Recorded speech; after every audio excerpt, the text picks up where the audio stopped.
কবরে যদি আমার নবী আপনাকে জড়িয়ে ধরে একটা মুস্কি হাসি দেয়, কেমন লাগবে? হায় হায় হায়, নারায়ে তাকবীর দেন, নারায়ে রিসালাত, নারায়ে রিসালাত, নারায়ে রিসালাত, নারায়ে হায়দারি, নারায়ে গাউসিয়া। হুজুর মুশরিকানা দরবার শরীফ। ওয়া আখিরু দাওয়ানা আলহামদুলিল্লাহি রাব্বিল আলামিন। আমি যদি মাহফিল করতে থাকতাম এই কাজ শেষ করতে পারতাম না। আপনারা যেই হারে মাহফিলের দাওয়াত করেন, ওইটার ভিতরে যদি আমি ঢুকিয়া বের হইতে পারবো, এত কনস্ট্রাকটিভ কাজগুলা হবে না। আল্লাহ পাকের মেহেরবানি, আগামী 6 তারিখ থেকে ইমাম গাজালির ইহয়া উলুমিদ্দিনের কাজ শুরু হবে। আপনাদের আমাদের ভাই একজাত তরুণ প্রজন্ম দিয়ে 1 বছরের মধ্যে ইহয়া উলুমিদ্দিন আপনাদের ঘরে থাকবে ইনশাআল্লাহ। এরপরে 5 থেকে 7 বছরের মধ্যে ইমাম গাজালির মেইন কিতাবগুলো আপনারা বাজারে পাবেন। আমাদের ছেলেরা কাজ করবে। আর কিছু টিম আমাদের যারা বিভিন্ন বিষয়ে এক্সপার্ট, তাদেরকে আমরা ঢাকাতে ডাকবো।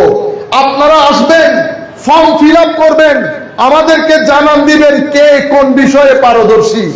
আপনাদেরকে নিয়ে আমরা আল্লাহ যে ঘোষণা দিয়েছেন লানাহদিয়ান্নাহুম সুবুলানা, আরেকটা দরজা আপনাদেরকে দিয়ে উন্মোচন করাবো ইনশাআল্লাহ। মানুষ আস্তে আস্তে গর্ত থেকে উঠে আসতেছে। এতদিন পরিচয় দিত না, কল্পনা জল্পনার বাইরে কোন কোন জায়গায় আমাদের মানুষ বসা মানুষ আছে। তাওয়াক্কালতু আলাল্লাহ বলে রাস্তার মধ্যে নেমে পড়ি। তবে আমাদের অস্ত্র হবে 2টা, আখলাক, তাসাব্বুফ এবং ইলম। তাসাব্বুফ এবং ইলম। গালি দিব না, অহংকার করব না, হিংসা করব না, কারো ইলমের জবাব ইলম দিয়ে দেব। যদি হিংসা থাকে চুপ করে থাকবো। সত্যিকার তরিকত তাসাব্বুফ বুকে ধারণ করে যদি নেমে পড়ি, স্বল্প সময়ের মধ্যে আযীম সফলতা আল্লাহ দান করবেন। নামাজের কয় ফরজ সেটা যেমন জানা ফরজ, অহংকার কিভাবে ভিতর থেকে বের করব সেটা জানাও ফরজ। এটা না থাকলে নামাজ হবে না, আর এটা থাকলে জান্নাতে ঢুকতে পারবো না। আপনারা তরিকত তাসাউফ একেবারে নাই করে দিলেন, আপনারা বুঝতে পেরেছেন। কিন্তু আমরা যারা তরিকত তাসাউফের কথা বলি, আমরা পড়ি কম। আমাদের এখন যেটা করতে হবে, আমাদেরকে পড়তে হবে। কি করতে হবে? পড়তে হবে। বর্তমানে আমরা যেই জমানায় বসবাস করছি, আমি আমার বক্তব্যের শেষ ভাগে চলে এসেছি। দ্বীনের 3টা অঙ্গ বলেছি না? ঈমান। ঈমানের সমুদ্রের মধ্যে আগুন লেগেছে। আমার নবীর শানে বেয়াদবি হয়, আলে রাসূলের শানে বেয়াদবি হয়, সাহাবায়ে কেরামের শানে বেয়াদবি হয়, আউলিয়ায়ে কেরামের শানে বেয়াদবি হয়। ঈমান চতুর্মুখী হামলার শিকার। কি কারণে? শয়তানের কারণে। কারণ সিরাতুল মুস্তাকিমে যখন যাওয়া শুরু করেছি, শয়তান বলে আসো, I am waiting for you, লাআকুদান্না লাহুম সিরাতাকাল মুস্তাকিম সুম্মা লাআতিয়ান্নাহুম মিন বাইনি আইদিহিম ওয়া মিন খালফিহিম ওয়া আন আইমানিহিম ওয়া আন শামাইলিহিম ওয়া লা তাজিদু আকতারাহুম শাকিরিন। শয়তান সিরাতুল মুস্তাকিমে বসে আমাদেরকে সামনে থেকে, পেছন থেকে, ডান থেকে, বাম থেকে হামলা করে। আমাদের ঈমানের যেই ময়দান, সেই ময়দানের মধ্যে সন্দেহের উদ্রেক করে, কারো মুখে তানকিসে নবুওয়াত করে, কারো জবানে সাহাবায়ে কেরামের শানে বেয়াদবি করায়, কারো জবানে আলে রাসূলের শানে বেয়াদবি করায়, আর কারো জবানে আউলিয়ায়ে কেরামের শানে বেয়াদবি করায়। আপনারা বুঝতে পেরেছেন? এই 3টা জিনিস, 4টা জিনিস ঈমানের শরীরের ক্যান্সারের মতো। কিসের মতো? ক্যান্সারের মতো। এরপরে আমল, আমল থেকে ইখলাস, আমল থেকে, আমল তো লাঠে উঠেছে। আমার আল্লাহ কোরআনে পাকের মধ্যে বলেছেন, ফাখালাফা মিন বাদিহিম খালফুন আদাউস সালাত ওয়াত্তাবাউশ শাহাওয়াত ফাসাউফা ইউলকাউনা গাইয়া। পরবর্তী প্রজন্ম এসে নামাজ দোয়া ছেড়ে দিয়েছে। আমাদের এখানে আমরা এত ইশক আদরের কথা বলি, আমরা পাঞ্জে গানে নামাজ পড়ি, বলেন তো দেখি। পাঞ্জে গানা নামাজ না পড়লে বান্দা বেগাইরত হয়ে যায়, বান্দা বেগাইরত হয়ে যায়, বান্দা আল্লাহর হেফাজতের চাদরের বাইরে চলে যায়। আমরা এখানে যারা বসেছি বেটা, মুরব্বিয়ানে কেরামের কথা বলবো না, আমাদের তরুণ প্রজন্ম, আমরা কি প্রত্যেকদিন কোরআনে পাঠ পড়ি? আপনি এত বড় বড় ওয়াজ শোনার কোনো দরকার আছে? প্রত্যেকে বুকে হাত দিয়ে নিজেকে জিজ্ঞেস করি, আজকে কোরআন শরীফ পড়েছে কিনা? কোরআনে পাকের দিকে ফেরত আসেন। কোরআনে পাক পড়া আল্লাহর হেফাজতের চাদরে আসা এক কথা, নামাজ পড়া আল্লাহর হেফাজতের চাদরে আসা এক কথা। আমার নবী বলেছেন, আস-সালাতু ইমাদুদ্দিন, নামাজ দ্বীনের স্তম্ভ। যেই ব্যক্তি নামাজ পড়লো না, সেই দ্বীনের স্তম্ভকে ধ্বংস করে দিল। আমরা কোন জমানায় বসবাস করছি সেটা বলছি। এরপরে তরুণ প্রজন্মের চিন্তা করেন, নামাজ শুধু না পড়া না, নামাজের ব্যাপারে সন্দেহ পোষণ করা। আমাদের ছেলেরা ওই জায়গা পর্যন্ত চলে গেছে। রয়ে গেল ইহসান, ইহসানের সমুদ্রের মধ্যে আগুন লেগেছে। ইখলাস উঠে গেছে। এমনিতে আমরা খেদমত করি, ওরে আমাদের খেদমতের জ্বালা বাসা মুসিবত। হুজুরকে অ্যাডভান্স ছাড়া আনো যায় না, হুজুরকে অ্যাডভান্স ছাড়া আনো যায় না। ইখলাস আছে, ইখলাস থাকলে অ্যাডভান্স থাকে। ইখলাস অ্যাডভান্স একসাথে যাবে না। আপনারা যেই পরিমাণ মাহফিল করেন, মাদ্রাসার ছেলেরা লেখাপড়া ছেড়ে দিয়েছে। তারা এখন ঘরে বসে বসে ওয়াজ শিখে, কারণ সেই বুঝেছে এই ওয়াজ ইন্ডাস্ট্রি, এই দাওয়াত ইন্ডাস্ট্রির ভিতর ঢুকতে পারলে রেভলিউশন তৈরি হবে। সে মাদ্রাসার লেখাপড়া ছেড়ে দিয়েছে, কারণ লেখাপড়া কষ্টের বিষয়। সে কষ্ট করবে কেন? সে দেখতেছে তার মতো আমাদের মতো লোকগুলাকে লাখো টাকা দিয়ে এনে মানুষ জমিয়ে ফজরের নামাজ না পড়ে শুয়ে পড়েছে বিসমিল্লাহ। কি রেভলিউশনের কাজ করে ফেলেছি, আপনারা বুঝতে পেরেছেন? এগুলা বন্ধ করে কনস্ট্রাকটিভ কাজ করেন। আমাদের ছেলেপুলে ফাইন্যান্সিয়াল ক্রাইসিসে আছে, তাদের ফাইন্যান্সিয়াল ক্রাইসিস দূর করে ফাইন্যান্সিয়াল ওই জায়গার মধ্যে ঢুকিয়ে তাকে মিশনের কাজে কিভাবে ব্যবহার করব সেটা খুঁজে বের করতে হবে। তার পেটে ভাত নাই, আমি যদি তার মিশনের কাজের কথা বলি, আসবে? আসবে না। আমার ছেলেদের জন্য আমরা যদি কাজের ব্যবস্থা না করি, আমাদের ছেলেদের মধ্যে কিছুদিন পরে আপনাদেরকে ডাকা হবে। আপনাদের মধ্যে যেই যেই বিষয়ের এক্সপার্ট, কন্টেন্ট ক্রিয়েটর হন, ফ্রিল্যান্সার হন, যেই যেই বিষয়ের এক্সপার্ট, কিছুদিনের মধ্যে আমরা ডাকবো আপনাদেরকে। ঢাকার বুকে 2000 এক্সপার্ট একসাথে হবেন। ডাক্তার, ইঞ্জিনিয়ার, যারা স্কুল করতে জানে তারা, যারা ফ্রিল্যান্সার, আমাদের ছেলেপুলে আসবেন। আমরা আপনাদেরকে নিয়ে আহলে সুন্নাত ওয়াল জামাতের তারিখের মধ্যে আরেকটা রেভলিউশন ঘটাইতে চাই। বাইরের সমালোচনা বাদ দেই, অমুক এটা করেছে, সমুক এটা করেছে, আমরা করতে পারি না, এটা আমাদের দুর্ভাগ্য। ফিল্ড যদি খালি থাকে আরেকজন আসবে না। আপনি ফিল্ড খালি করলেন কেন? সুফিয়ায়ে কেরাম এতগুলো খানেকা করেছে, আমাদেরকে কি নতুন করে প্রতিষ্ঠান করতে হয়? আল্লাহর ওলিরা বাজার করে দিয়ে গেছে, সেই বাজারে আমরা আমাদের প্রোডাক্ট বিক্রি করতে পারতেছি না। আমাকে কি বাজার বসাইতে হচ্ছে? আমি কি বাজার বসাইতে পারবো? বাজার যাদের বসানো তারা তো বসিয়ে গেছে। তারা খানেকা দিয়েছে, মসজিদ দিয়েছে, মাদ্রাসা দিয়েছে। তো আমরা যারা উনাদের উত্তরসূরি, আমরা তাদের দেওয়া 80% প্রতিষ্ঠান ছেড়ে দিয়েছি। ঘরে ঘরে শুধু সমালোচনা করি না, আমরা নতুন সূর্য উঠাবো ইনশাআল্লাহ। সাথে যদি আউলিয়ায়ে কেরামের নিসবতের ফুয়ুজ ও বারাকাত থাকে, যেই কাজ আরেকজনে 100 বছরে করেছে, সেই কাজ আমরা 10 বছরে করতে পারবো। তরুণ প্রজন্মের ছেলেদেরকে বলছি, আমরা আহলে সুন্নাত ওয়াল জামাতের এই মিশনকে মিশন হিসেবে গ্রহণ করব। আমরা প্রত্যেকদিন রাতে 1 ঘন্টা রাসূলের পাকের পড়ে পড়ে আল্লাহর দরবারে সাহায্য কামনা করব।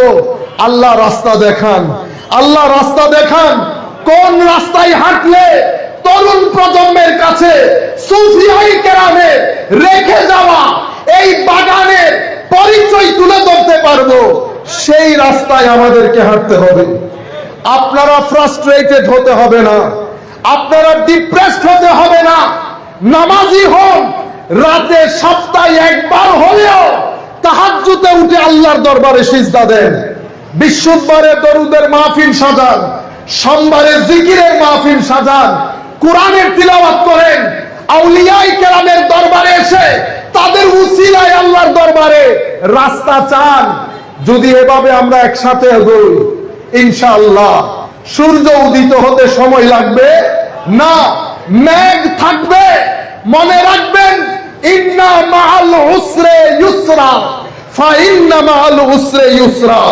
রাত যতই গভীর হোক না কেন, সকালের আলো প্রস্ফুটিত হবে। মনে রাখবেন, আমরা যদি ইস্তেকামতের সাথে এই রাস্তায় টিকে থাকি, আমার আল্লাহর ওয়াদা হচ্ছে, যারা চেষ্টা করবে, যারা তাদেরকে লানাহদিয়ান্নাহুম সুবুলানা। আপনি যখন আল্লাহর রাস্তায় চেষ্টা করবেন, আমার আল্লাহ এক দরজা উন্মোচন করবে না, শত দরজা আপনার জন্য খুলে দেবেন। এটা আমার আল্লাহর ওয়াদা, এটা আমার আল্লাহর ওয়াদা। আল্লাহ পাকের মেহেরবানি, অতি স্বল্প সময়ে ঢাকা কেন্দ্রিক আমরা মাদানী মেডিকেল কলেজ, মাদানী হাসপাতাল হয়েছে না? আপনারা বলছেন নাই নাই, নাইয়ের মধ্যে হয়েছে তো। ঢাকা কেন্দ্রিক 3টা স্কুল চলতেছে। আল্লাহ যদি তৌফিক দেন, আপনারা যদি সাথে থাকেন, পুরা বাংলাদেশে ছড়িয়ে পড়তে শুধু সময়ের ব্যাপার। আপনারা বুঝতে পেরেছেন? কিন্তু কনস্ট্রাকটিভ কাজ করবেন, কনস্ট্রাকটিভ কাজ করবেন। একটা টাকা সুন্নিয়তের ময়দানে খরচ করলে লাভ ক্ষতি দেখবেন। এই 1 টাকা আমার 10 টাকায় যদি লাভ না দেয়, এই 1 টাকা আমি খরচ করব না। প্রত্যেকে আপন আপন জায়গায় একটা হেজখানা হইলেও দেন, স্কুল করেন, এবং আধুনিক ভাষায় তরুণ প্রজন্মের কাছে দিন কিভাবে পৌঁছাবেন সেটা যদি শিখতে না পারেন, কেউ আপনাকে চেয়ারে বসতে ডাকবে না। আপনি আপনার যোগ্যতায় সামনে আসতে হবে। পৃথিবীর মঞ্চ আপনার জন্য প্রস্তুত, না ডেকে পারবে না। সুতরাং আল্লাহর ওলিদের এই হুজ থেকে, হুজুর আল্লামা আহসানুজ্জামান রাদিয়াল্লাহু তাআলা হুরুসে পাক থেকে হুজুর যেভাবে চেষ্টা করেছেন কনস্ট্রাকটিভ কাজ দিয়ে আহলে সুন্নাত ওয়াল জামাতের এই জায়গায় রেভলিউশন তৈরি করার জন্য, হুজুরের দায়িত্ব পালন করে হুজুর চলে গেছেন। হুজুরের রেখে যাওয়া দায়িত্ব পালন করা আমাদের কাজ। হিংসা হানাহানি করবেন না, জিকির করেন। যতক্ষণ ফেসবুকে লেখেন ততক্ষণ সুবহানাল্লাহ, আলহামদুলিল্লাহ, ওয়ালা ইলাহা ইল্লাল্লাহু আল্লাহু আকবার, ওয়ালা হাওলা ওয়ালা কুওয়াতা ইল্লা বিল্লাহিল আলিয়্যিল আযীম, এই দোয়া দরুদগুলো পড়েন। সুফিয়ায়ে কেরাম প্রথম যুগ, মধ্যযুগ, এই যুগে আমাদেরকে দ্বীনের যে সত্যিকার যৌক দান করেছেন, যৌকি দ্বীন দিয়ে গেছেন, সেটা যদি তরুণ প্রজন্মের কাছে পৌঁছাইতে না পারি, তারা ফ্রাস্ট্রেটেড হবে, ডিপ্রেসড হবে। আমি আর কথা আজকে না বাড়াই, 1 ঘন্টা বলতে বলেছেন। আমারও শরীর খুবই খারাপ, অসম্ভব টায়ার্ড লাগতেছে, তবু আমি কোন রকম ঠেলে টুলে বলতেছি, ভিতর থেকে আসতেছে না জিনিসগুলা। কালকেও ঘুমাই নাই, প্রায় 13-14 দিন ঘুম হয় নাই, 1-1.5 ঘন্টা 1-1.5 ঘন্টা, ওই ঘুমে তো শরীর চলে না। আর তাছাড়া আমরা বাইরে থাকতে থাকতে অভ্যস্ত হয়ে গেছি, এই গরমগুলা লোক নিতেও পারি না, মনে হয় যেন স্ট্রোক করে ফেলবো এই অবস্থা। আর আজকে অনেকক্ষণ হাঁটতে হয়েছে। যতটুকুন হুজুরের ফয়জ ও বারাকাত হয়েছে ততটুকুন আপনাদেরকে বলছি। ফেসবুক স্ক্রিন টাইম কমিয়ে ফেলেন। আজকের পর থেকে আপনারা যে কোনো একটা বই চয়েস করেন, এই বই পড়েন, বইয়ের মধ্যে কোন কোন জায়গায় প্রশ্ন আছে সেটা লিখে রাখেন, সেটার উপরে গবেষণা করেন। আল্লাহ পাকের মেহেরবানিতে আমেরিকা, ইংল্যান্ডে রিসেন্টলি আমাদের 2টা বই পাবলিশ হয়েছে। আমি আপনাদেরকে বলছি, কনস্ট্রাকটিভ কাজ করলে অনেক কাজ করতে পারবেন। এটা ইসলামিক স্টাডিজের উপরই বই, বাট এটাকে যেই মেথোডোলজি, যেই মানহাজ অনুযায়ী করা হয়েছে ইংরেজি ভাষাতে, অনেক গণনার কিতাব আছে। আমরা কি আর বলতে পারবো নিজের কিতাব সেরা হয়েছে? এটা তো আর বলতে পারবো না, কিন্তু এতটুকু আপনারা সিনা খুলে বলতে পারবেন, one of the best books written in this field. এই ফিল্ডে লেখা কয়েকটা ঐতিহাসিক কিতাবের মধ্যে অন্যতম। আমাকে ইজিপশিয়ান এক ডক্টর ফোন করে বলেছেন, বেটা আপনার কিতাব পড়েছি, এক কথায় অ্যামেজিং বুক হয়েছে। তাইলে আমি আপনাদেরকে বলছি কনস্ট্রাকটিভ কাজ। আমি যদি মাহফিল করতে থাকতাম এই কাজ শেষ করতে পারতাম না। আপনারা যেই হারে মাহফিলের দাওয়াত করেন, ওইটার ভিতরে যদি আমি ঢুকিয়া বের হইতে পারবো? এত কনস্ট্রাকটিভ কাজগুলা হবে না। আল্লাহ পাকের মেহেরবানি, আগামী 6 তারিখ থেকে ইমাম গাজালির ইহয়া উলুমিদ্দিনের কাজ শুরু হবে। আপনাদের আমাদের ভাই একজাত তরুণ প্রজন্ম দিয়ে 1 বছরের মধ্যে ইহয়া উলুমিদ্দিন আপনাদের ঘরে থাকবে ইনশাআল্লাহ। এরপরে 5 থেকে 7 বছরের মধ্যে ইমাম গাজালির মেইন কিতাবগুলো আপনারা বাজারে পাবেন। আমাদের ছেলেরা কাজ করবে। আর কিছু টিম আমাদের যারা বিভিন্ন বিষয়ে এক্সপার্ট, তাদেরকে আমরা ঢাকাতে ডাকবো। আপনারা আসবেন, ফর্ম ফিল আপ করবেন, আমাদেরকে জানান দিবেন কে কোন বিষয়ে পারদর্শী। আপনাদেরকে নিয়ে আমরা আল্লাহ যে ঘোষণা দিয়েছেন লানাহদিয়ান্নাহুম সুবুলানা, আরেকটা দরজা আপনাদেরকে দিয়ে উন্মোচন করাবো ইনশাআল্লাহ। মানুষ আস্তে আস্তে গর্ত থেকে উঠে আসতেছে। এতদিন পরিচয় দিত না, কল্পনা জল্পনার বাইরে কোন কোন জায়গায় আমাদের মানুষ বসা মানুষ আছে। তাওয়াক্কালতু আলাল্লাহ বলে রাস্তার মধ্যে নেমে পড়ি।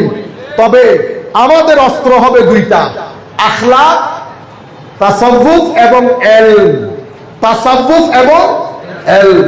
গালি দিব না, অহংকার করব না, হিংসা করব না, কারো ইলমের জবাব ইলম দিয়ে দেব। যদি হিংসা থাকে চুপ করে থাকবো। সত্যিকার তরিকত তাসাব্বুফ বুকে ধারণ করে যদি নেমে পড়ি, স্বল্প সময়ের মধ্যে আযীম সফলতা আল্লাহ দান করবেন। কিছুক্ষণ আগে আমার আশরাফি ভাই আপনাদেরকে স্কলার্স ফোরাম বাংলাদেশের একটা আপডেট দিয়েছেন।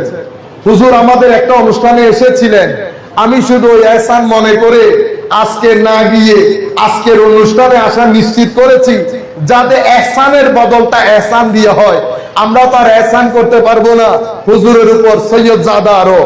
আমরা শুধুমাত্র আমাদের কিছু চাকরি করে গেলাম। আপনারাও দোয়া করবেন আল্লাহ যেন আমাদেরকে হিংসুকের হিংসা, নিন্দুকের নিন্দা, আল্লাহ যেন ফাসাদি চোখ থেকে আমাদেরকে রক্ষা করেন। এবং আপনাদেরকে আশার আলো দেখিয়ে যাচ্ছি, ডিপ্রেস হবেন না, হতাশায় পড়বেন না। আহলে সুন্নাত ওয়াল জামাতের উপর এর চেয়ে খারাপ সময় গেছে। আহমদ ইবনে হাম্বলকে মারা হয়েছে, গৃহবন্দী করা হয়েছে। আপনারা কেউ মার খেয়েছেন? গৃহবন্দী হয়েছেন, তাইলে আপনারা বলতেছেন খারাপ অবস্থা। ওই খারাপ অবস্থা এখনো আহলে সুন্নাত ওয়াল জামাতের উপর আসে নাই। আপনারা যদি মনে করেন ওইটা আসুক, তাইলে তো আসবে কর্মকাণ্ডের কারণে। ভয় পাওয়ার কোনো কারণ নাই, ডিপ্রেস হওয়ার কোনো কারণ নাই। ওয়া আলাল্লাহি ফালিয়াতাওয়াক্কালিল মুমিনুন ওয়া মান ইয়াতাওয়াক্কাল আলাল্লাহ ফাহুয়া হাসবুহ। যেই ব্যক্তি আল্লাহর উপর তাওয়াক্কুল করে, আল্লাহই তার জন্য যথেষ্ট। ওয়া মান ইয়াত্তাকিল্লাহ ইয়াজআল লাহু মাখরাজা। যেই ব্যক্তির সিনার ভিতরে তাকওয়ার নূর আসে, আমার আল্লাহ তার জন্য ফ্রি এক্সিট দিয়ে দেন, ফ্রি এক্সিট দিয়ে দেন। আমি আর কথা না বাড়াই, সকলের প্রতি শ্রদ্ধা জানিয়ে আমরা আমাদের আলোচনা এখানে শেষ করছি। আর বড় বিষয় এখন আমাদের এই পুরা এম্পায়ারটা চলে আমাদের উলামায়ে কেরাম দিয়ে। এখন উলামায়ে কেরাম আপনারা যদি আপনাদের সন্তান দিয়ে মাদ্রাসায় এগিয়ে না আসেন, তো আমার নবীর দ্বীনের এই বাগানের খেদমত করবে কে? আমি চাইবো আপনাদের মধ্যে পয়সাওয়ালা, টাকা পয়সা আছে এমন 20 জন ব্যক্তি, আপনারা আপনাদের একটা ভালো ছেলেকে মাদ্রাসায় দেবেন বলে নিয়ত করেন। আমার মা বাবাও নিয়ত করেছিলেন, মানে ওই আমি কোন রকম খাইতে পারতেছি না ওই কারণে নিয়ত করেন নাই। আল্লাহ পাকের মেহেরবানি, আমরা মোটামুটি খাতে পিতে গারানেছে আমার বাবা ইনকাম ট্যাক্সের এক্সট্রা অ্যাসিস্ট্যান্ট কমিশনার। ওই হিসাবে খাতে পিতে গ্রামে মায়ের নিয়ত ছিল। আমার সাথে যারা পড়েছেন তারা জানেন আমি এখনো কোরআন শরীফের একটা আয়াত পড়তে পারি না, দুর্বল ছাত্র হওয়ার কারণে। আপনি কত দুর্বল সেটা বিষয় না, পিছনে যদি মা বাবার দোয়া থাকে, ওলি বুজুর্গদের দোয়া থাকে, কুল কায়নাতের মধ্যে আপনার ঢঙ্কা বাজবে। আপনি চান না আপনার মাধ্যমে আপনার সম্মান দুনিয়াতে হোক আখিরাতে হোক? সেটাকে আমরা চাই না।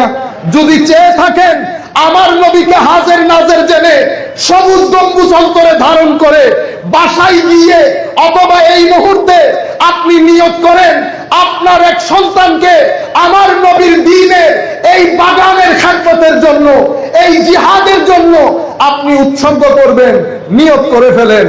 গরিবের ছেলে আসে, তারাও আসবে, কিন্তু পয়সাওয়ালার ছেলে আমাদের বেশি দরকার এখন। না হলে সত্য কথা বলতে পারবে। আমাদেরকে যেখানে নিয়ে যাচ্ছেন আমাদের ভিতরে ভয় হচ্ছে না, না ট্রাম্পকে ভয় লাগতেছে না মোদিকে ভয় লাগতেছে।